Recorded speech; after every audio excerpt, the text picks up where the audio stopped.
Mindset, mindset, mindset. Everyone references it, but does anyone know exactly what it is and how do you strengthen and improve it? Mindset is how we observe, decode, and experience the world around us. One of the most powerful practices to shape and strengthen our mindset is gratitude. It's a practice that has helped me through many tough times and allowed me to enjoy also the more blissful times.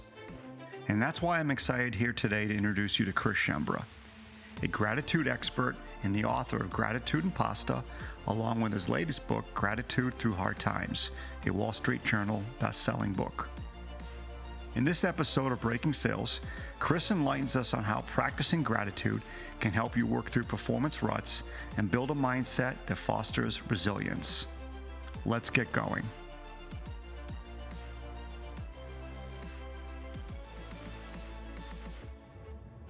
Chris, really excited to have you. I mean, you wrote Gratitude and Pasta, Gratitude Through Hard Times, which I read, Wall Street Journal, best-selling author. That's pretty damn cool. But more importantly, I love the topic of gratitude.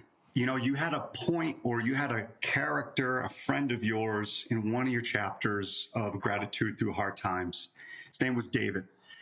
And it was like my story. I remember when I first started my consulting business, I was 18 months into this thing back in 2006, 2007.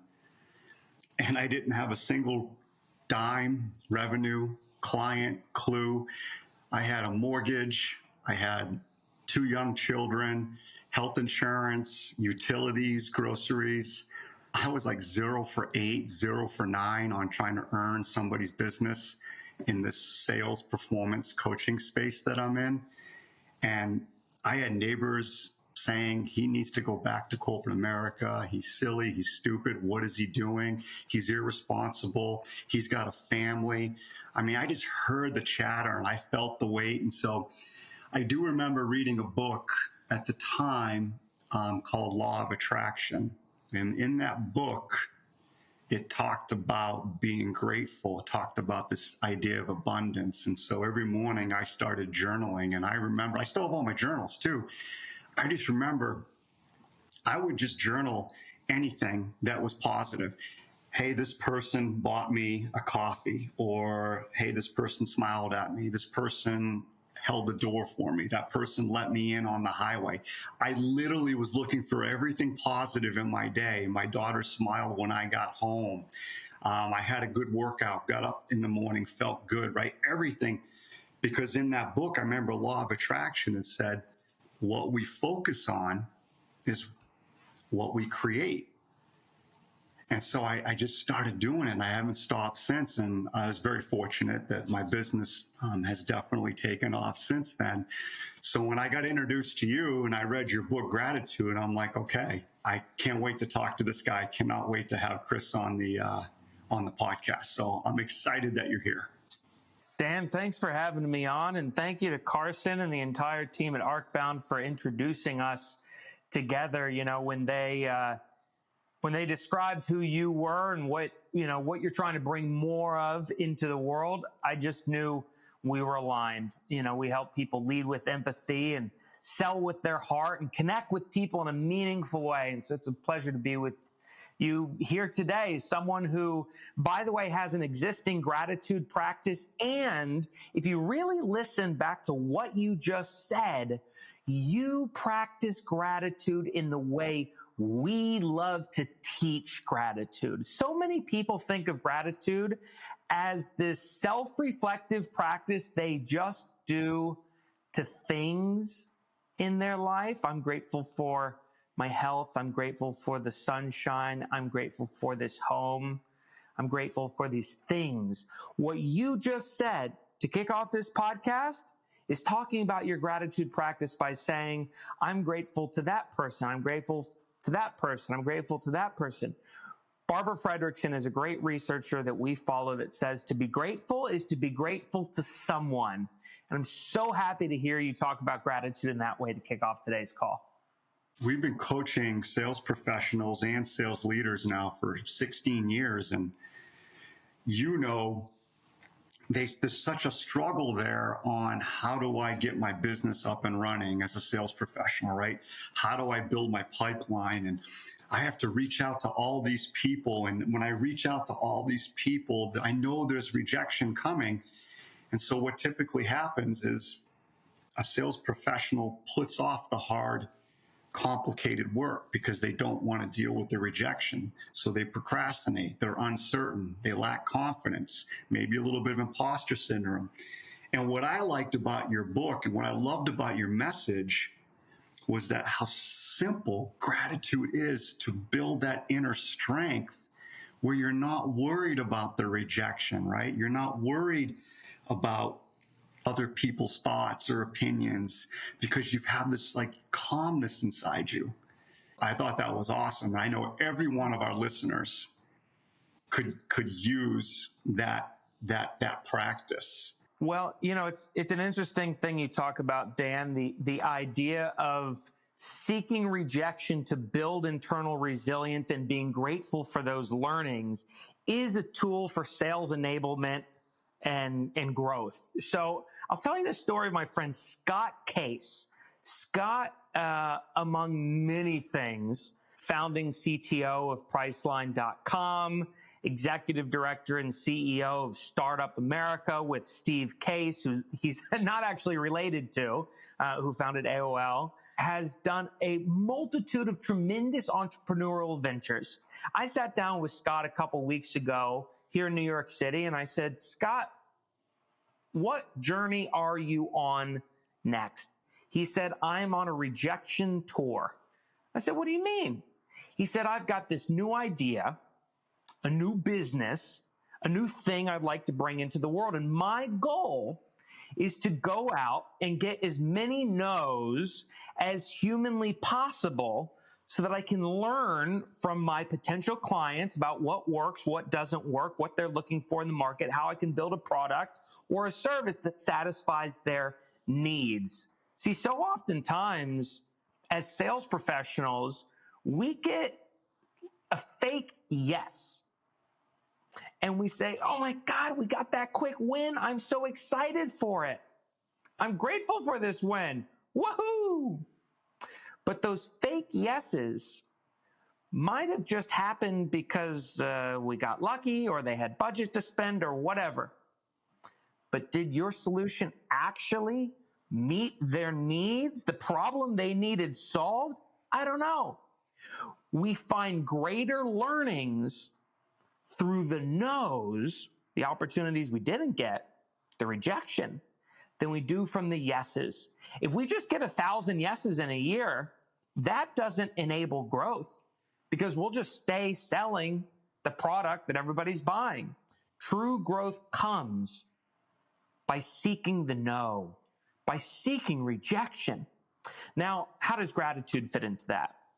Gratitude, we believe, is the act of acknowledging something of value, some kind of benefit we've received from others. As Barbara Fredrickson says, to be grateful is to be grateful to someone. Most people think of gratitude as a tool that needs to be used during good times, happy times, positive things. I'm grateful for the sun. I'm grateful for my health. I'm grateful for my parents who raised me in a right way. But gratitude, as we write about in our Wall Street Journal best-selling book, Gratitude Through Hard Times, it's all about using it as a tool to get you through hard times, as a sales professional, to get you through rejection. There's a researcher named Philip Watkins who operates out of Eastern Washington University, who coined a phrase called grateful processing. He found that when you can assign a series of positive benefits to a negative autobiographical experience, and the positive benefits far outweigh the negative, you can be grateful for that. If the learnings that come through rejection as a sales professional outweigh, help you iterate your product, help you innovate your service greater than a couple quick short wins, well, then that rejection taught you a lot. But in order to survive constant rejection as a sales professional, we need to build up our own internal resources. That's a really good statement, to survive, because when someone's in a hole or in a rut, whether they have 10 years of sales experience or 25 years or 5 years, right? When they're in a rut, they feel it, right? They procrastinate the hard work. People revert, as we both know, to what we've always done, and what they've always done or what they've currently done is not working, but they'll revert to it under pressure situations. So when people get in a rut, it can be really deep and strenuous, and it's how do they get themselves out of it, right? So maybe you could talk a little bit about that. Like, how does someone start pulling themselves out of that mental rut that's really the true thing that's holding them back? If you're in a rut, I understand where you're coming from. I understand where you are. I've been there myself. And oh, by the way, you're not alone. You're actually positioned in the best place you can be right now in your life. I'll quote two things. Studies show that the majority, Jim Collins wrote about this in his book, Good to Great, the greatest companies in the world were founded during recessions. A recession, a hard time, a rut in the world exposed something that needed to be innovated, something that needed to be fixed, something that needed to be shook up. And entrepreneurial, sales-oriented characters came in and built something and then brought it to the world. So if you're in a rut, there are other people in a rut alongside you, and that's the opportunity to innovate. There's a whole chapter in our book called Found When You're Down. There's a writer named Kurt Vonnegut who wrote in the 1950s and in the 1960s, wrote a lot of wonderful, great things in American literature. And one of the things that he went out and studied was what makes a story good. Now we're salespeople. We're all selling something and telling some kind of story in order to get our customers to buy into our journey. Kurt Vonnegut found that any story, journey, or sales process follows essentially 6 emotional arcs. Every movie, book, film, TV show that's ever been created follows one of 6 emotional arcs. You got the rags to riches story. You got the boy meets girl. You got the Cinderella story. My favorite is the man in the hole.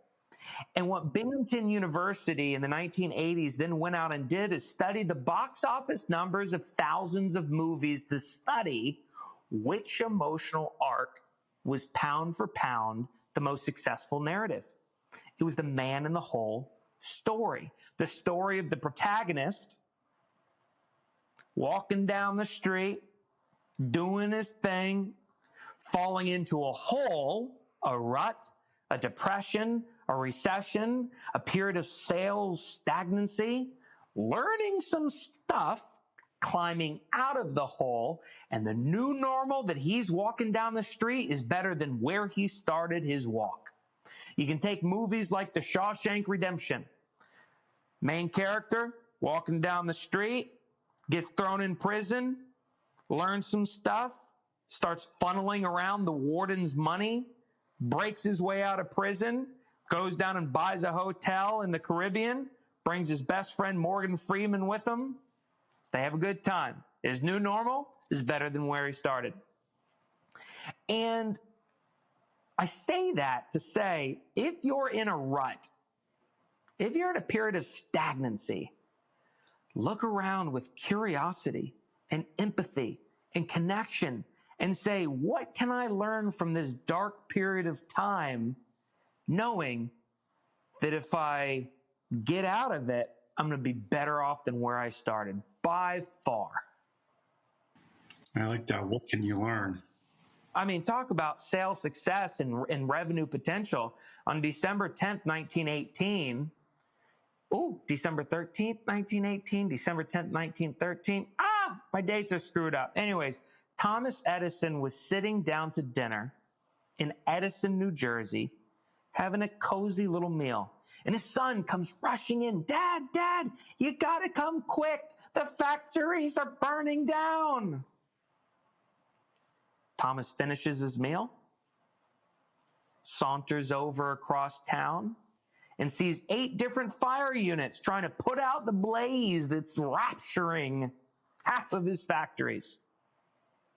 He's calmly standing there watching his life's work burning down. He looks at his son and says, "You better go get your mom and all her friends. They're not going to want to miss a fire like this. This is amazing." Studies would show that Thomas Edison lost about $900,000 that night in IP, in machinery, in tools, in whatever. That was about a year's worth of his revenue. But instead of being depressed and stagnant and crippled by fear and overwhelm and anxiety and exhaustion, the next day he started to rebuild again. With a generous loan from Henry Ford and with the support of his local community, they rebuilt. By the next December, 12 months later, he made $10 million that year. And the rest is history. He 10x'd his revenue by surviving his worst times, his rut. This was the best thing that ever happened to him. Now, what would you say to those who might say, okay, that's a great story, Chris and Dan, but how does that apply to me, right? You know, that's a great story. Thomas Edison's this famous dude, and obviously he was hardwired in some way for some kind of natural resilience within his DNA, right? How does that relate to me? I'm just trying to make my number, or I'm just trying to make my goals, or I'm just trying to get out of this rut. Mm-hmm. You mentioned the word hardwired for resilience. The fact is, there's only one thing that you can be truly born with: intellect, intelligence. The emotional stuff, resilience, optimism, pride, hope, gratitude, empathy, can be built over time. See, IQ, EQ, you don't have to be born with. You can develop it like a muscle. You can't build IQ. You're born with either, you're born dumb or you're born smart. I hate to say it. But emotional resilience, interpersonal effectiveness, emotion regulation, that can be built over time. So how does gratitude impact this emotional resilience that Thomas Edison might have had to rebuild the immediate next day? So we, as humans, you as listeners, are likely walking around with what's called a negative memory bias. Studies show that the average human processes 9 bits of negative information for every 1 bit of positive information. Heck, it's what kept us alive when we were cavemen, when we were running around the world having to think at every second of the day, don't eat that berry, that'll kill you. Don't stray too far from the pack, the lion will eat you. Don't do this, don't do that. We were wired to focus and process the negative.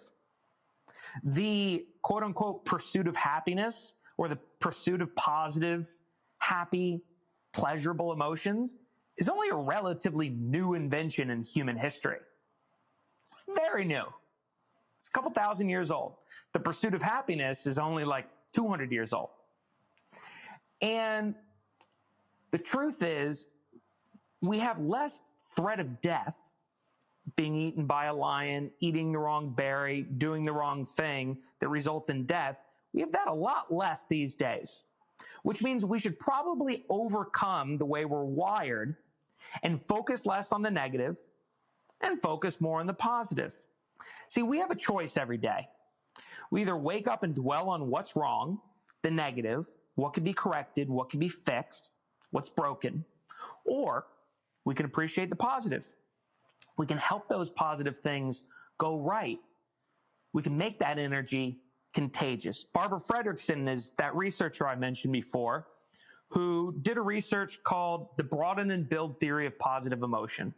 She actually found that when you have a grateful disposition, it broadens the brain's ability to think positively and broadens our thought-action repertoire. Our thought-action repertoire is when we have a negative thought action repertoire, we're walking around the world in a fight or flight mechanism with narrow blinders on. We can't see the future. We can't see the periphery. We can't find the good through the overwhelming bad. Gratitude broadens that thought action repertoire needed to see the positive. Hope, pride, optimism, self-confidence, self-efficacy. So gratitude rewires our brain. And in doing so, it defends us against those negative, intrusive thought patterns from corrupting us again. Because that's really all resilience is. Resilience has nothing to do with our response to external stimuli. Resilience has everything to do with how we control our internal thought patterns. Because the truth is, the world could be burning around us and we could have a positive mental attitude. The world could be doing great around us and we could have a negative mental attitude. It's not determined by the things around us. It's determined by how we look at the things within us. That's perspective. We have 100% control over that. Gratitude shifts us from the negative, the fight or flight, the amygdala filter, the negative response pattern, the fear, the overwhelm, the anxiety, to the positive. I'm resilient. I can get through this hard time. I've done it once before. I can do it again. There's so much that you just shared there. I love that idea of new pathways and how we can create new pathways.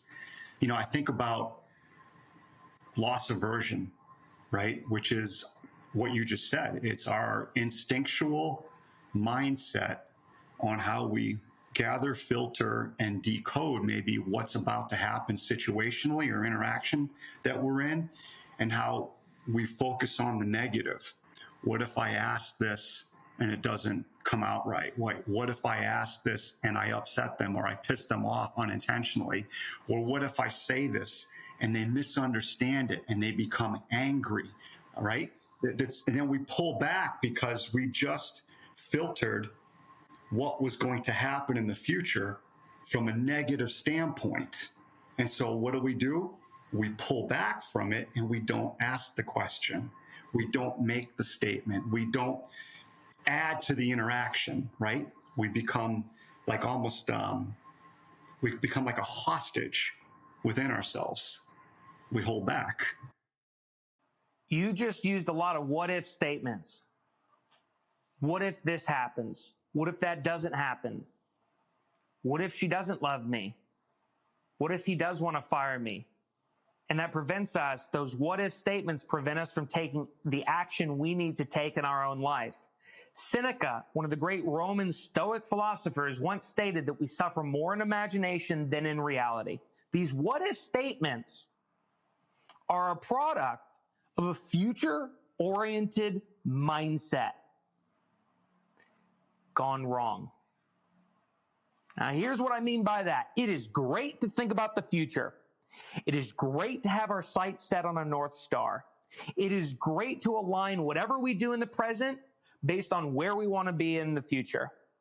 But what happens oftentimes, especially as sales professionals, when we set too big of goals or have too big of what-if statements about the future, we forget to live in the present. Oftentimes, we end up measuring the distance between where we are and where we want to be in the future, and that gap is filled with anxiety, overwhelm, and uncertainty. It's filled with a bunch of what-if statements. And so, the antidote to living so anxiously about the future, where we suffer in imagination more than reality, is to anchor ourselves beautifully in the present and take a brief step into the past. Gratitude is the link to both.